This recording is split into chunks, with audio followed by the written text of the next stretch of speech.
Hello everybody, today in front of me I have Black Shark 5 Pro smartphone, and in this video we will show how you can set the Google Chrome as the default browser on this device. Alrighty, so first of all, open up the settings. At the settings you want to head straight for the apps category. At the apps page, tap on the manage apps section.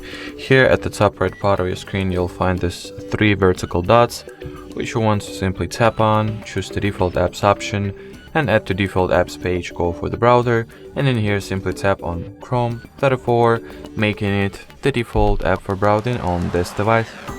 Alrighty, so that would be it for this video. Thank you so much for watching, and bye bye.